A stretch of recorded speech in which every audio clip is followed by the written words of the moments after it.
بسم اللہ الرحمن الرحیم۔ اللہ کے نام سے جو رحمان اور رحیم ہے۔ وَلَقَدْ يَسَّرْنَا الْقُرْآنَ لِلذِّكْرِ فَهَلْ مِن مُّدَّكِرٍ۔ ہم نے اس قرآن کو نصیحت کے لیے آسان ذریعہ بنا دیا ہے، پھر کیا ہے کوئی نصیحت قبول کرنے والا؟ اعوذ باللہ من الشیطان الرجیم، بسم اللہ الرحمن الرحیم۔ اللہ الذی خلقکم من ضعف ثم جعل من بعد ضعف قوة ثم جعل من بعد قوة ضعفا وشيبة يخلق ما يشاء وهو العليم القدير۔ یہ سورۃ الروم کی آیت نمبر 54 ہے۔ اس سے پہلے یہ دلائل دیے گئے کہ اللہ رب العالمین تمہارا خالق ہے، رازق ہے، موت و حیات اس کے اختیار میں ہے۔ هل من شرکائکم من یفعل من ذلکم من شیء سبحانہ وتعالی عما یشرکون۔ اللہ تعالیٰ کی خالقیت شرک کی تردید کے لیے آیت نمبر 40 میں بیان ہوئی۔ اس کے لیے ایک عقلی دلیل ہواؤں کے فوائد وَمِنْ آیَاتِهِ أَنْ يُرْسِلَ الرِّيَاحَ مُبَشِّرَاتٍ، ہواؤں کا ذکر تھا۔ پھر ہواؤں کا ذکر دوسری بار بھی کیا گیا، اللہ الذی یرسل الریاح فتصیر سحابا۔ تو اسی طرح خلقت اور انسان کی تخلیق اور پیدائش کا بھی دوبارہ ذکر کیا جا رہا ہے، یعنی انسان کے نفس کی سے بھی دلیل ہے اور آفاق سے بھی دلیل ہے۔ آفاق کی دلیل کا اعادہ ہوا تو نفس کی دلیل کا بھی اعادہ ہو رہا ہے۔ اس مناسبت سے اب یہ دوبارہ تخلیق انسانی کا ذکر ہے۔ کیا ذکر ہے؟ اللہ الذی خلقکم، اللہ وہ ذات ہے جس نے تم کو پیدا کیا، من ضعف، کمزوری سے، کمزور پانی سے، نطفے سے، ثم جعل من بعد ضعف قوة، پھر بنایا کمزوری کے بعد قوت کو، جوانی، ثم جعل من بعد قوة ضعفا وشيبة، پھر بنایا قوت کے بعد کمزوری اور بڑھاپا۔ یخلق ما یشاء، پیدا کرتا ہے اللہ جو چاہتا ہے، وهو العلیم القدیر، اور وہ اللہ علم والا ہے اور قدرت والا ہے۔ اللہ تعالیٰ نے تمہیں پیدا کیا کمزوری سے، پھر قوت دی، پھر کمزور کیا۔ میں بتا رہا ہوں، ابھی تو میں نے آیت سے شروع بھی نہیں کی، ابھی تو آیات کے جو الفاظ ہیں اس پہ تو ہم آئے نہیں ہیں، وہ میں پھر بعد میں بتا رہا ہوں۔ اس وقت تو میرے مد نظر اس آیت کا مقصد بیان کرنا ہے کہ اس آیت میں تخلیق انسانی کے یہ جو مراحل بیان کیے گئے ہیں، اس کی ایک مناسبت اس سورۃ الروم کے مضمون سے ہے، اور اس کی ایک مناسبت اس سے پہلے کی آیت سے ہے۔ اور ایک مناسبت تو ہم بیان کر چکے کہ یہ خلقت کی دلیل دوبارہ ذکر ہو رہی ہے، جو آیت نمبر 40 میں ذکر تھی، یہ اسی کی تشریح ہو رہی ہے، مراحل تخلیق انسانی۔ تخلیق انسانی کے ذکر اور ان مراحل کا مقصد کیا ہے؟ انقلاب آ رہا ہے، کمزوری اور کمزوری کے بعد قوت، اور قوت کے بعد پھر کمزوری۔ یہ انقلاب تم اپنی زندگی میں مشاہدہ کر رہے ہو، اور سورت کا مضمون کیا ہے کہ عنقریب انقلاب آئے گا۔ جس طرح ایک نطفہ اور پھر ولادت اور بچپن کے مراحل اور کمزوریوں کے حالات سے گزر کر تم جوانی کی قوت کو دیکھتے ہو، اور اس کے بعد پھر کمزوری کو دیکھتے ہو، اور یہ بات تمہارے مشاہدے میں ہے۔ بالکل اسی طرح کسی اور دلیل کی نہیں، خود تمہارے نفس سے حالات کی تبدیلی کی یہ دلیل موجود ہے۔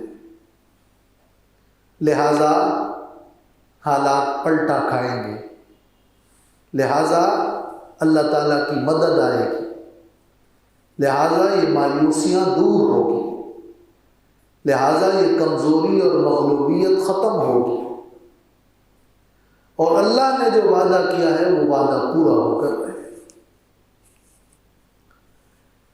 اور وعدہ ہم نے بتایا تھا کہ ایک وعدہ تو دنیا کا ہے، نصرت الہیہ، اور ایک وعدہ وہ آخرت کا وعدہ باس بعد الموت۔ یہ آیت اس میں تخلیق انسانی کے جو مراحل ہیں، یہ ان دونوں کے لیے دلیل ہے۔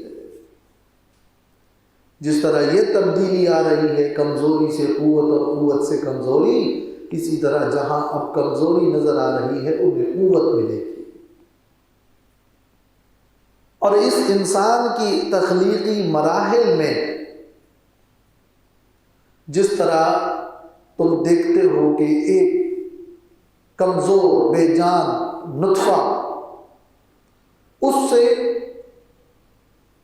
قوت والا انسان پیدا ہوتا ہے، اور پھر وہ جا کے مٹی میں ملتا ہے، تو بس یوں ہی اللہ اس کو دوبارہ زندہ کرے گا۔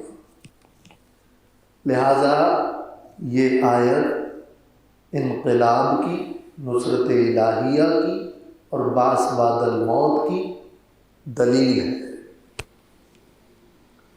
یہ تو ہوئی سورت کے مضمون سے اس آیت کا تعلق کہ یہاں یہ کیوں بیان ہو رہا ہے، اور یہ آیت کی تفسیر ہے کہ انسان کو وہ کچھ بتایا جا رہا ہے جو اس کے مشاہدے میں ہے، کیوں بیان ہو رہا ہے، تاکہ انسان اس پر غور کرے اور اس کے نتیجے میں یہ وعدہ الہی کو سمجھے، باس بعد الموت کو سمجھے۔ اس سے پہلے کی آیت میں جو ہمارا پچھلا سبق تھا، اس میں کیا فرمایا تھا؟ اس میں فرمایا تھا کہ اے نبی آپ مردوں کو نہیں سنا سکتے، بہروں اور اندھوں کو آپ رہنمائی نہیں کر سکتے، بہروں کو نہیں سنا سکتے، ان میں صلاحیت نہیں۔ اور اب ہے کہ انسان کو ہم نے پیدا کیا کمزوری اور قوت اور پھر کمزوری، تو ایک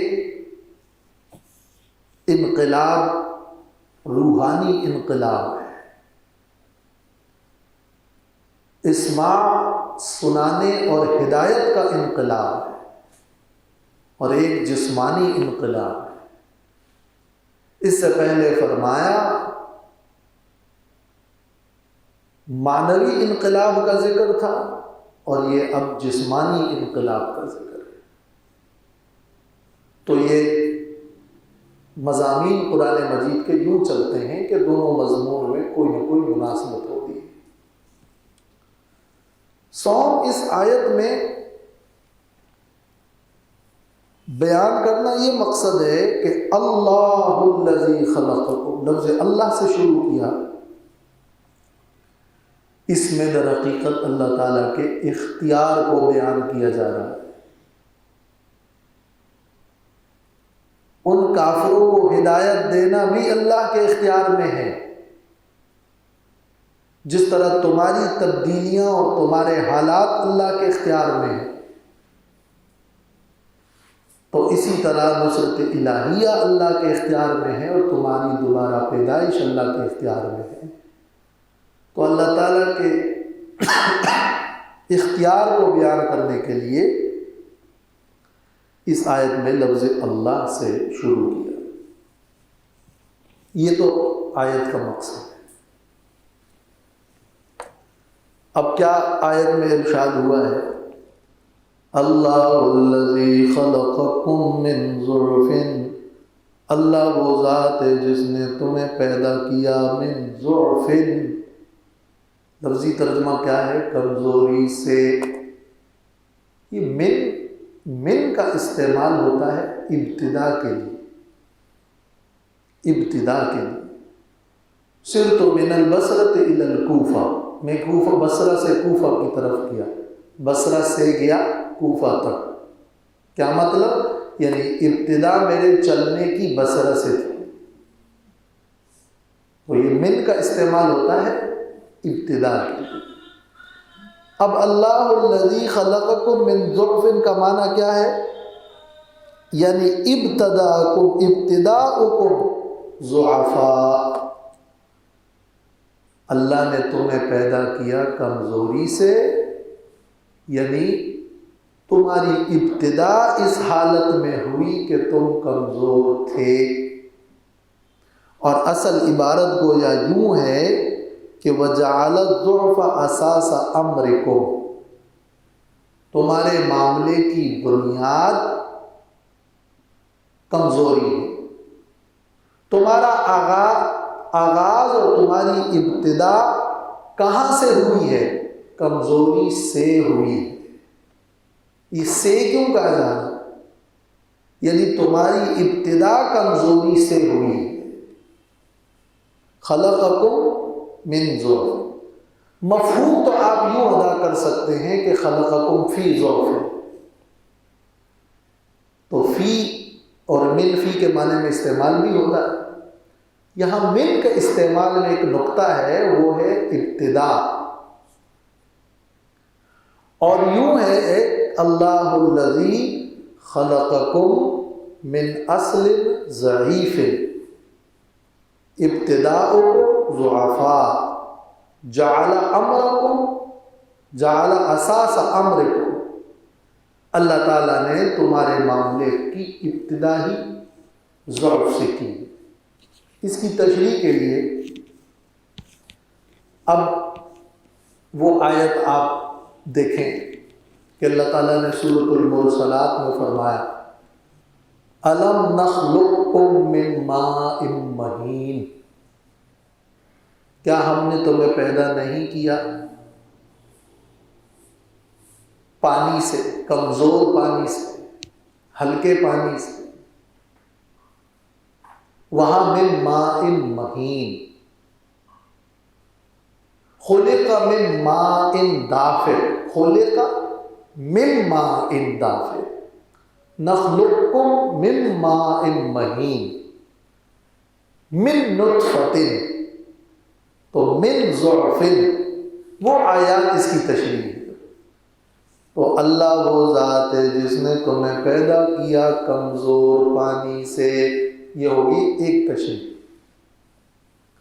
اگر ضعف سے مراد نطفہ ہے تو یہ من بالکل فٹ ہے۔ ضعف اور کمزوری نطفے کی تو واضح ہے کہ بے جان ہے، کمزور ہے، لیکن ایک مرحلہ کمزوری کا وہ ہے جو ولادت کے مختلف مراحل میں یا پیدائش کے وقت کی جو نہایت کمزوری ہے، جسم کی کمزوری، نہ کھانا، نہ پینا، نہ اٹھنا، کچھ بھی نہیں، یہ ولادت والی کمزوری من ضعف، اور اس کے بہت سارے مراحل، یہ بھی تو ضعف ہے۔ تو پھر ہم معنی یہ کریں گے کہ اللہ وہ ذات ہے جس نے تمہیں پیدا کیا من ضعف، کمزوری کے مختلف مراحل میں، من ضعف کمزوری میں، کمزوری کے مختلف مراحل میں۔ وہ اس کا ایک دوسرا مفہوم ہے۔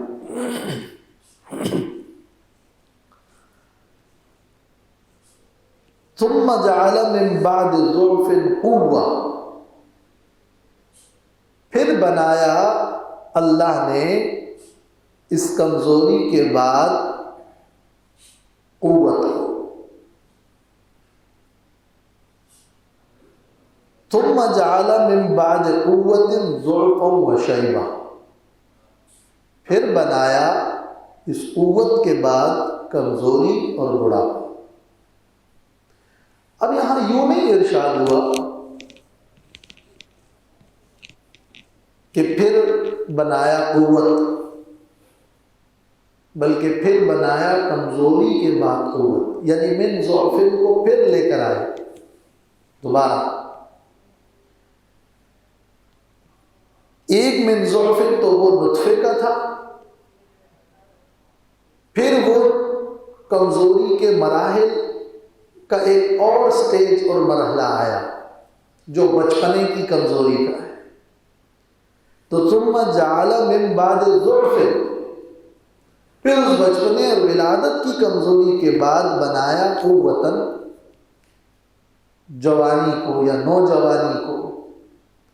پھر اس جوانی میں بھی ایک اور مرحلہ آیا قوت کا، تو ثم جعل من بعد قوت، اس میں قوت کو بھی پھر دہرایا، پھر بنایا اس قوت کے بعد ضعف و شیبہ، کمزوری اور بڑھاپے کو۔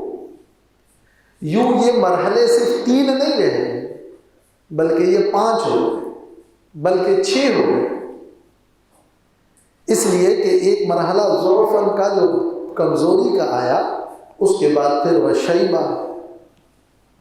تو ضعف جس طرح بچپن کی ابتدا کی 2 مرحلے ہیں کمزوری کے، پھر جوانی، نوجوانی اور جوانی کے 2 مرحلے ہیں قوت کے، تو اسی طرح پھر بڑھاپے میں بھی ضعف و شیبہ 2 مرحلے ہو گئے کمزوری کے، کہ وہ بڑھاپے کے ایک ابتدائی کمزوری جب شروع ہو جاتی ہے اعضاء میں، اور پھر وہ بڑھاپے اپنی جب انتہا کو پہنچتی ہے تو وہ شیبہ۔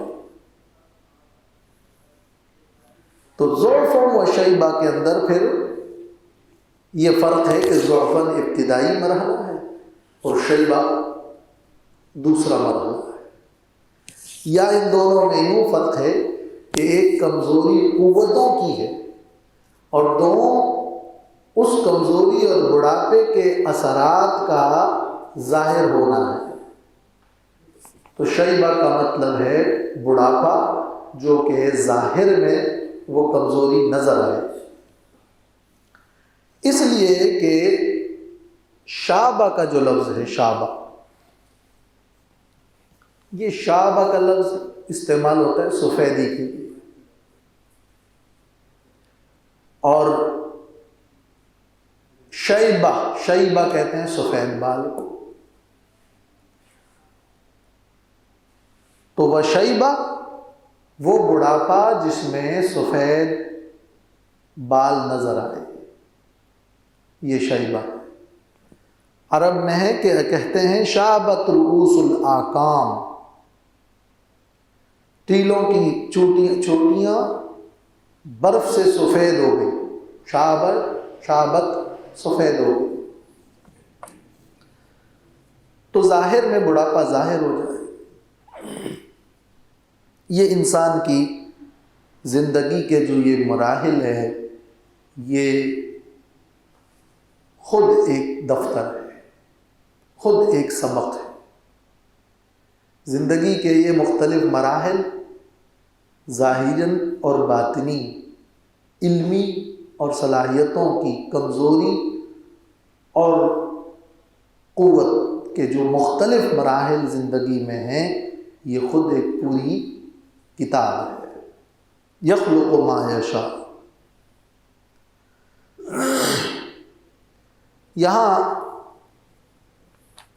تفسیر ابن عجیبہ میں اور بعض تفسیروں میں بڑھاپے کے بھی کچھ فضائل ذکر کیے گئے ہیں تاکہ بوڑھے لوگ پریشان نہ ہوں کہ میں تو بوڑھا ہو گیا۔ چنانچہ جہاں بوڑھا ہونے میں ایک طرف خطرے کا ہے، وہاں اس میں کچھ فوائد بھی ہیں۔ خطرے کے لیے تو وہ حدیث ہے حضرت ابو ہریرہ رضی اللہ تعالی عنہ سے مروی ہے کہ رسول اللہ صلی اللہ علیہ وسلم نے فرمایا، اعذر اللہ الی امرئ اخر اجلہ حتی بلغہ 60 سنہ۔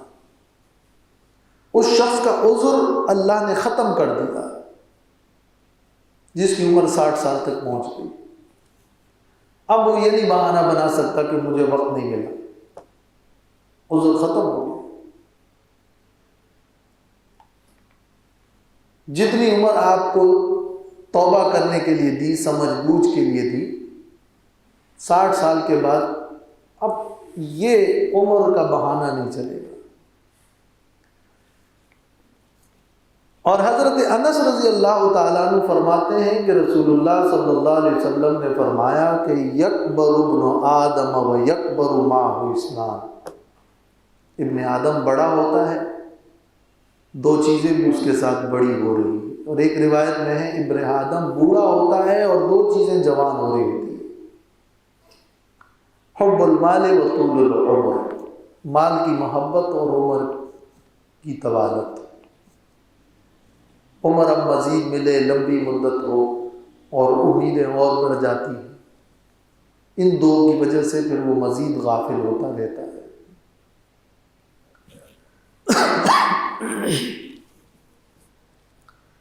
حضرت عمرو بن شعیب عن جدہ روایت ہے کہ نبی صلی اللہ علیہ وسلم نے فرمایا، لا تنتف الشیبہ، سفید بالوں کو مت چنو، فإنہ نور المسلم، اس لیے کہ وہ مسلمان کا نور ہے۔ ما من مسلم یشیب شیبۃ فی الاسلام، کوئی مسلمان جو اسلام کی حالت میں بوڑھا ہوتا ہے یا وہ بال سفید ہو جاتے ہیں حالت اسلام میں، تو کانت لہ نور یوم القیامہ۔ ترمذی اور سنن نسائی کی روایت ہے کہ یہ اس کے لیے قیامت کے دن نور ہوگا۔ وحط عنہ بہا خطیئتہ ورفعہ بہا درجہ، اللہ اس کے ذریعے سے اس کے درجات کو بلند کرے گا اور اس کے گناہ کو معاف کرے گا اور اس کے لیے ایک نیکی لکھے گا۔ تو یہ فضیلت ہے۔ بہقی کی روایت میں سعید بن المسیب سے مروی ہے کہ سب سے پہلے سفید بال ابراہیم علیہ السلام نے دیکھے، اور جب دیکھے سفید بال تو اللہ تعالیٰ سے فرمایا کہ اے ربی ما ھذا، اے میرے رب یہ کیا ہے؟ تو اللہ تعالیٰ نے فرمایا کہ ھذا وقار و حلم، یہ وقار اور بردباری ہے۔ تو حضرت ابراہیم علیہ السلام نے دعا کی کہ اے میرے رب میرے وقار میں اضافہ فرما۔ یہی وجہ ہے کہ سفید بالوں کو چننا اکھیڑنا یہ جائز نہیں ہے،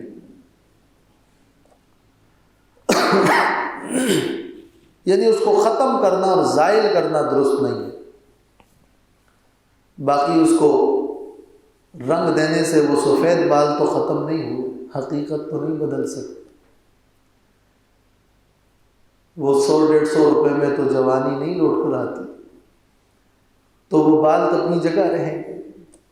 ہاں، بالوں کے رنگ کو بدلنا یہ بھی جائز ہے اور بعض علماء نے مستحب قرار دیا ہے، مگر سوائے سیاہ خضاب کے کہ وہ جائز نہیں ہے، اس لیے کہ حدیث میں رسول اللہ صلی اللہ علیہ وسلم نے اس سے منع فرمایا ہے اور وعید بھی سنائی ہے کہ وَاجْتَنِبُوا السَّوَادَ، کالے سیاہ خضاب سے بچو۔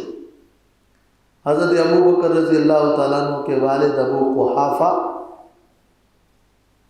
آپ کی مجلس میں آئے اور ان کے بال بالکل سفید تھے۔ آپ نے فرمایا کہ ان کے بالوں پر مہندی لگاؤ، تبدیل کر دو اس کو، اور اس کالے رنگ سے سیاہ خضاب سے بچو۔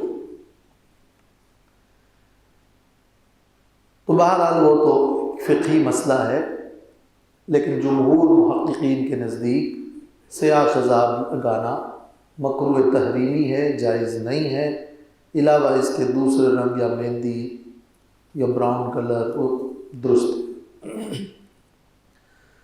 حضرت انس رضی اللہ تعالیٰ عنہ سے روایت ہے، وہ فرماتے ہیں کہ ایک بوڑھا آدمی نبی صلی اللہ علیہ وسلم کی خدمت میں آ رہے تھے کہ وہ آنے میں دشواری ہو رہی تھی، لوگوں نے اس کو راستہ دینے میں تھوڑی تاخیر کر دی۔ آپ نے فرمایا لیس منا من لم یرحم صغیرنا ویوقر کبیرنا، وہ ہم میں سے نہیں ہے جو ہمارے چھوٹوں پہ رحم نہ کرے، شفقت نہ کرے اور بڑوں کی عزت نہ کرے۔ حضرت انس رضی اللہ تعالیٰ عنہ کی ایک اور روایت ہے کہ رسول اللہ صلی اللہ علیہ وسلم نے فرمایا ما اکرم شاب شیخا من اجل سنہ الا قید اللہ لہ عند سنہ من یکرم، کوئی جوان کسی بوڑھے کی اس کے بڑھاپے کی وجہ سے اکرام اور عزت کرتا ہے، اللہ تعالیٰ اس کے بڑھاپے کی عمر میں اس کے لیے ایک جوان مقرر کرتا ہے جو اس کی عزت۔ تو بڑھاپے کی کچھ فضائل بھی ہیں۔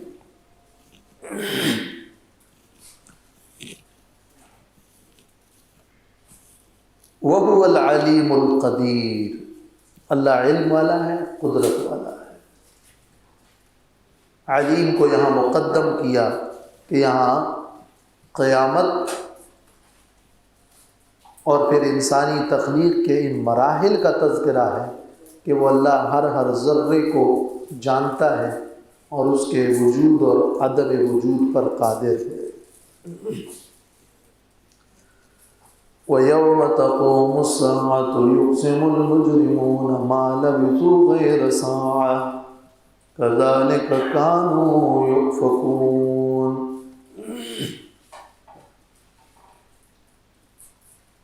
اور جس دن کی قیامت قائم ہوگی، یقسم المجرمون، مجرم لوگ قسمیں کھائیں گے، کہیں گے ما لبثوا غیر ساعہ، کہ وہ نہیں ٹھہرے ایک ساعت سے زیادہ، ایک گھڑی سے زیادہ تو وہ نہیں رہے۔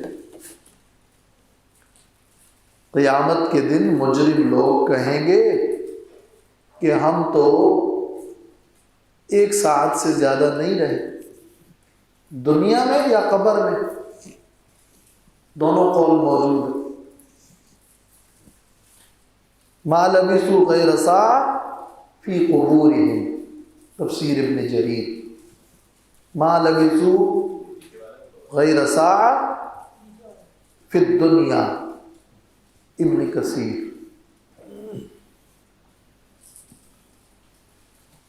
یہاں قیامت کا ذکر کیوں ہو رہا ہے؟ پچھلی دلیل سے بالکل واضح ہے کہ وہاں بعد الموت کی دلیل دی گئی، تو یہاں قیامت، وہاں اللہ رب العالمین کا اختیار ذکر کیا گیا، تو یہاں قیامت، وہاں نصرت الہیہ کے وعدے کے بعد اب یہ قیامت۔ لیکن ایک اور ربط ہے مضمون کا، کہ قیامت کی یہ حالت بیان کی گئی ہے کہ جب قیامت قائم ہوگی تو مجرم لوگ کہیں گے کہ ہم تو ایک گھڑی سے زیادہ نہیں دنیا میں رہے۔ اس سے پہلے اللہ تعالیٰ نے حالات بیان کیے کہ تم کمزور تھے، قوی ہوئے، پھر کمزوری میں گئے، اس میں تو 60-70 سال لگے ہیں، اور یہاں مجرم لوگ قسمیں کھائیں گے کہ تو ہمیں تو وقت ہی نہیں ملا، ما لبثوا غیر ساعة۔ تو یہ عذر نہیں چلے گا، بڑھاپے تک ساری زندگی کفر و انکار میں گزارنے کے بعد اب قیامت میں وہ قسمیں کھائیں گے کہ ما لبثوا غیر ساعة، کہ وہ 1 ساعت سے زیادہ نہیں رہے، 1 گھڑی سے زیادہ نہیں رہے۔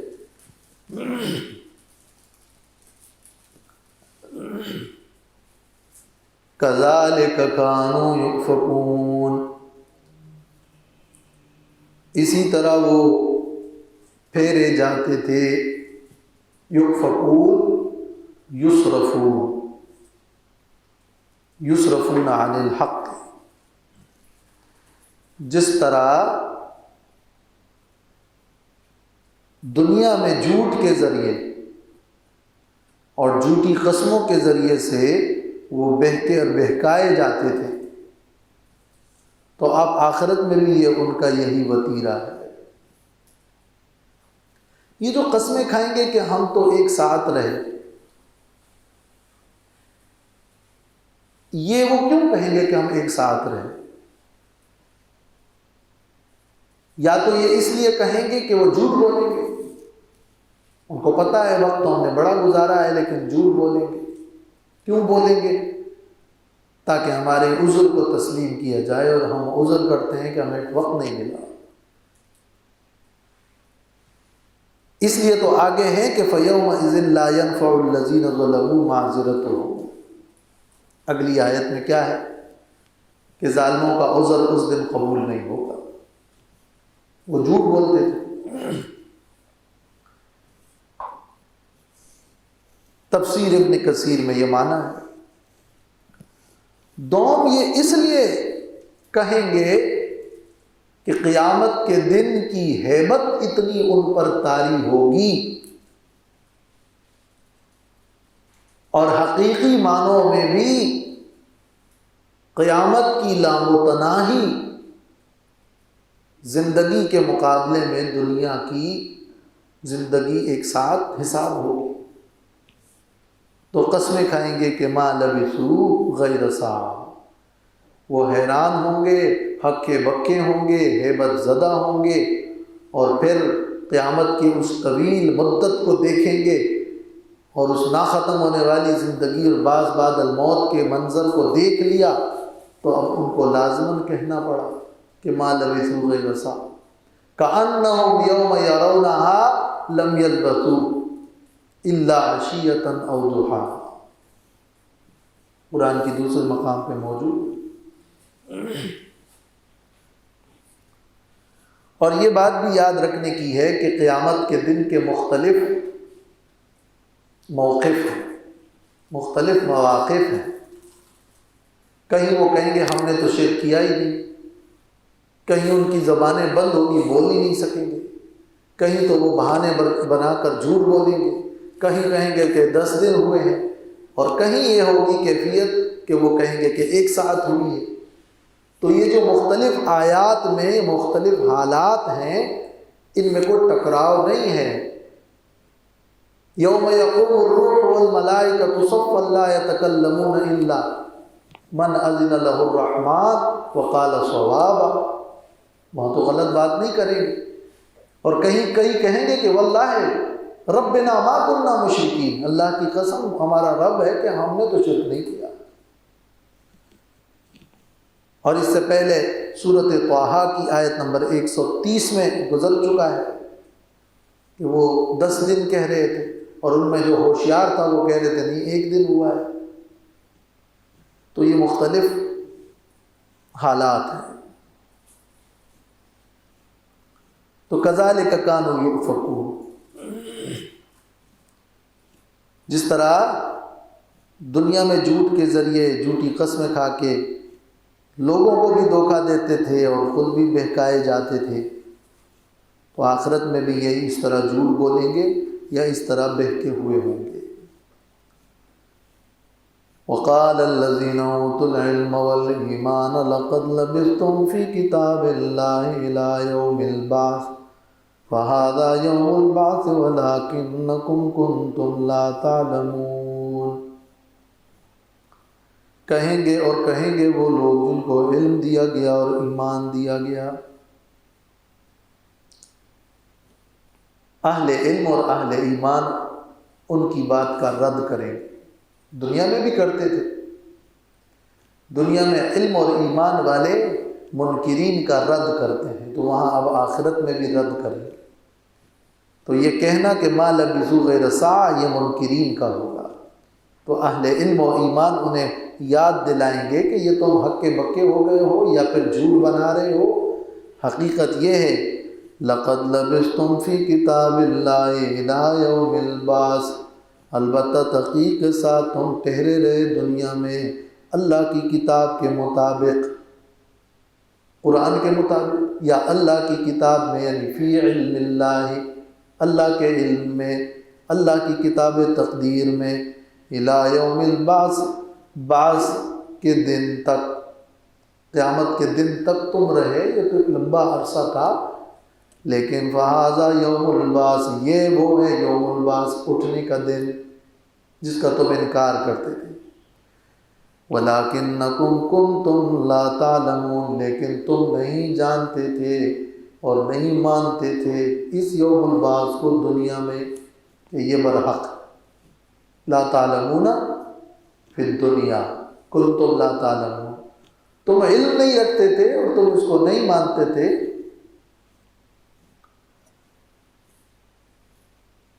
اوت العلم والایمان، یہاں بعض علماء فرماتے ہیں کہ علم کو ایمان پر مقدم کیا ہے، اس لیے کہ ایمان کی تفصیلات بھی علم کے ذریعے سے حاصل ہوتی ہے۔ اگرچہ اہمیت ایمان کی تو مقدم ہے، لیکن ایمان بغیر علم کے تو ایمان حاصل نہیں ہوگا، کچھ نہ کچھ پتہ تو ہوگا تو اس کے بعد ہی ایمان ملے گا۔ اگرچہ ایمان اجمالی مل جائے گا مگر مزید تفصیل پھر علم کے ذریعے ملے گا۔ تو علم کی اہمیت بھی ہے ایک طرف، اور اہل علم کی بھی اہمیت ہے۔ وَيَوْمَئِذٍ لَّا يَنفَعُ الَّذِينَ ظَلَمُوا مَعْذِرَتُهُمْ وَلَا هُمْ يُسْتَعْتَبُونَ، تو اس دن نفع نہیں دے گا ان لوگوں کو جنہوں نے ظلم کیا، معذرتہم ان کا عذر، معذرت عذر اور اعتذار کے معنی میں، اس لیے ینفع مذکر، یہ نہیں کہہ سکتے کہ اب وقت کم تھا موقع نہیں ملا یا کوئی اور عذر۔ وَلَا هُمْ يُسْتَعْتَبُونَ اور نہ ہی انہیں ان سے توبہ طلب کی جائے گی۔ یہ یستعتبون جو لفظ ہے یہ عتبہ سے ہو تو عتبہ کا معنی ہے رجوع، اب اس میں یہ باب استفعال ہو گیا تو باب استفعال کے مطابق رجوع طلب کرنا، تو وَلَا هُمْ يُسْتَعْتَبُونَ ان سے رجوع طلب نہیں کیا جائے گا۔ اور رجوع کیا ہے؟ توبہ کرنا، اطاعت کرنا۔ اب وہاں ان سے رجوع اور اطاعت کا مطالبہ نہیں کیا جائے گا، اور اگر یہ عتاب سے ہو تو حمزہ سلب ہے، ازالہ عتاب اور رضامندی کا مطالبہ نہیں ہوگا۔ چنانچہ روح المعانی میں ہے کہ وَلَا يُطْلَبُ مِنْهُمْ إِزَالَةُ عَتْبِ اللَّهِ بِالتَّوْبَةِ وَالطَّاعَةِ، اللہ کے عتاب کے ازالے کا مطالبہ ان سے نہیں ہوگا توبہ اور طاعت کے ذریعے سے۔ ان سے اب نہیں کہا جائے گا کہ اب جاؤ اللہ کو راضی کر لو، توبہ کر لو، اطاعت کر لو، اب موقع نہیں ملے گا۔ اور ایک معنی یہ بھی ہے کہ وَلَا هُمْ يُسْتَعْتَبُونَ، تفسیر ابن کثیر میں اس کا معنی ہے کہ وَلَا هُمْ يُرْجَعُونَ إِلَى الدُّنْيَا، عتبہ رجوع کو کہتے ہیں، اور الف سین طلب کے لیے نہیں ہے بلکہ ولا ہم یستعتبون، یعنی وہ نہیں لوٹ کر آئیں گے دنیا کی طرف، نہیں لوٹائے جائیں گے، ولا ہم یستعتبون، وہ بالکل نہیں لوٹائے جائیں گے، الف سین سے اور تاکید ہو گئی۔ فما هم من المعتبین، چونکہ دوسری آیت میں ہے، اس کا حوالہ ابن کثیر میں ہے کہ فما هم من المعتبین، سورۃ فصلت حامیم السجدہ کی آیت نمبر 24 میں۔ وَلَقَدْ ضَرَبْنَا لِلنَّاسِ فِي هَذَا الْقُرْآنِ مِنْ كُلِّ مَثَلٍ، اور البتہ تحقیق کے ساتھ ہم نے بیان کر دیا ہے لوگوں کے لیے اس قرآن میں ہر قسم کے مضامین۔ مثل معنی مثال، اور کبھی مثل بمعنی وصف اور شان اور حالت، اور کہیں مثل بیان کے مختلف انداز اور مضامین، انواع مختلفہ کے بیانات، کہیں قصص، کہیں دلائل، کہیں مثالیں، کہیں ترغیب، کہیں بشارت، تو یہ یہاں مثل سے یہ مراد ہے۔ اس قرآن میں ہم نے بیان کر دیے ہیں ہر قسم کی مثالیں، لہٰذا عذر کا فائدہ کوئی نہیں ہوگا۔ ما قبل میں کیا فرمایا؟ فائدہ کوئی نہیں ہوگا، کیوں؟ بر وقت قرآن بھیج کر ہم نے یہ ساری چیزیں بیان کر دی تھی، لہٰذا عذر کا فائدہ نہیں ہوگا۔ وَلَئِن جِئْتَهُمْ بِآيَةٍ لَيَقُولَنَّ الَّذِينَ كَفَرُوا إِنْ أَنْتُمْ إِلَّا مُبْطِلُونَ، اور اے نبی اگر آپ لے آئے ان کے پاس ہر قسم کی نشانی، البتہ کہیں گے وہ لوگ جنہوں نے کفر کیا، ان انتم الا مبطلون، نہیں ہو تم مگر باطل لے کر آئے ہو، نہیں ہو تم مگر باطل لے کر آئے ہو۔ ہر قسم کی نشانی آ جائے یہ ماننے والے نہیں، اس لیے کہ قرآن مجید سے بڑھ کر پھر دوبارہ ان کا مطالبہ آیات کا یہ ضد و عناد ہے۔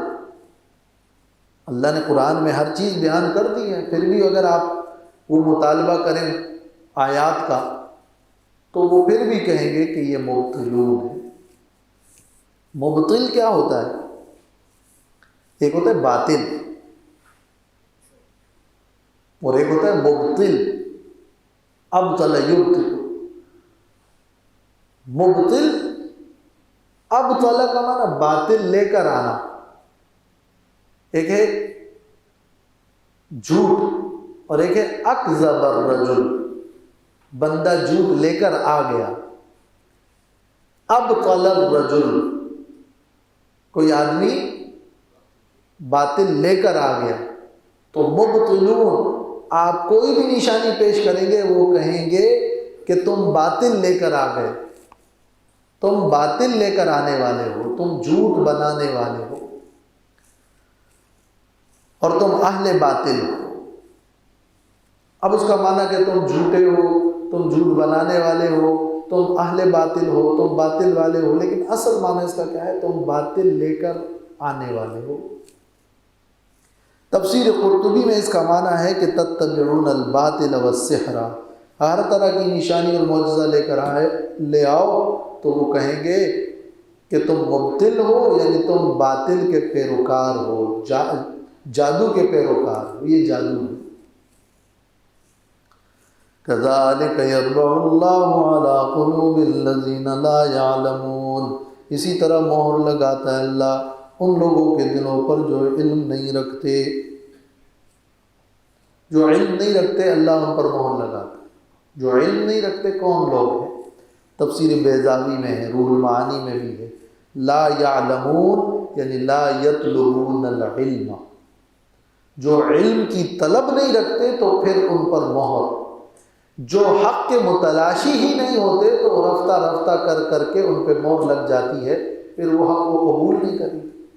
اس لیے اس میں علم کی اور متلاشی حق ہونے کی بہت بڑی ترغیب ہے، ورنہ تو انسان حق سے دور جا کے ایسے حیران اور سرگردان ہو جاتا ہے کہ پھر وہ سمن بکمن ہو جاتا ہے، عمیون ہو جاتا ہے، فهم لا يرجعون۔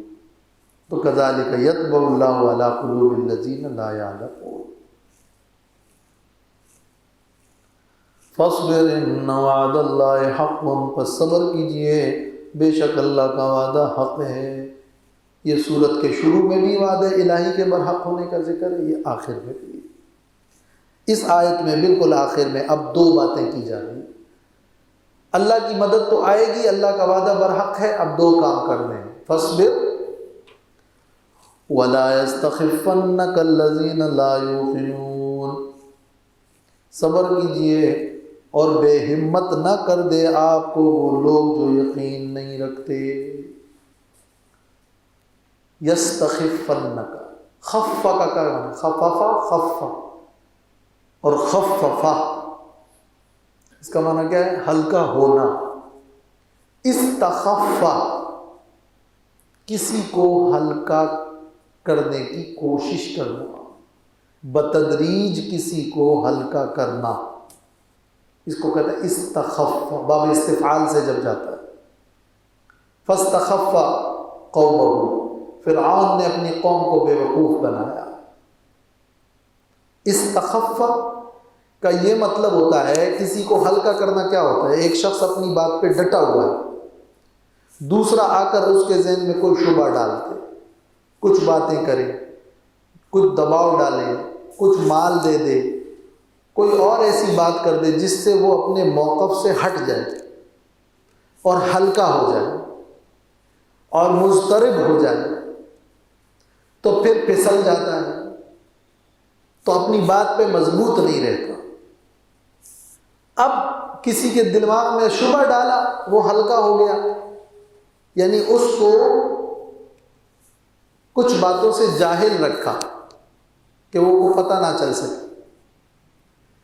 کسی شخص کو کچھ لالچ دیا تاکہ وہ اپنے موقف میں نرمی دکھائے، کسی شخص کے دل میں کوئی وسوسہ ڈالا جس سے وہ اپنے موقف میں کمزور پڑ گئے۔ اب لا یستخفن کا معنی کہ آپ کو ہلکا نہ بنائیں، اور خطاب نبی سے ہوتا ہے لیکن مراد تو امت اور ہر داعی دین ہوتا ہے۔ سمجھانا یہ ہے کہ آپ اپنی دعوت جاری رکھیں، آپ برحق ہیں، وعدہ الہی آنے والا ہے، اس پر یقین رکھیں۔ جو لوگ اس پر یقین نہیں رکھتے، نصرت الہیہ پر اور قیامت پر، وہ قسم قسم کے شبہات ڈال کر اور حربے استعمال کر کے آپ کو اپنی اس دعوت سے پھیرنے کی کوشش کر رہے ہیں، تو وہ آپ کو متزلزل نہ کرے، بے ہمت نہ کر دے، پھسلا نہ دے، وہ آپ کو ناواقف نہ رکھے۔ یہ سارے معنی پھر جو تفسیروں میں مختلف الفاظ ہیں وہ سب اسی سے نکلے ہوئے ہیں۔ لا يحملنك، لا يستفزنك، لا يستجهلنك، عربی تفاسیر میں اس قسم کے بہت سے الفاظ ہیں، اصل ماخذ یہ ہے ولا يستخفنك الذين، اور ہلکا نہ کر دے آپ کو اور ہلکا نہ سمجھے آپ کو۔ کبھی بھی دشمن کے سامنے وہ اپنی کمزوری نہ دکھائے، یہ معنی بھی شامل ہے اس میں۔ وہ بے صبری یہ ہوگی کہ آپ دعوت کا کام چھوڑ دیں، یا وہ یہ ہوگی کہ آپ فوراً اللہ سے عذاب کی دعا مانگیں، وہ کوئی بھی صورت ہو سکتی ہے۔ الذین لا یوقنون، ان کے سامنے جو یقین نہیں رکھتے وعدہ الہی کا، نصرت الہی کا۔ آخر جی یستخفنک، ہاں نون تاکید، نون ثقیلہ، فعل مضارع بانون تاکید ثقیلہ۔ آخر دعوانا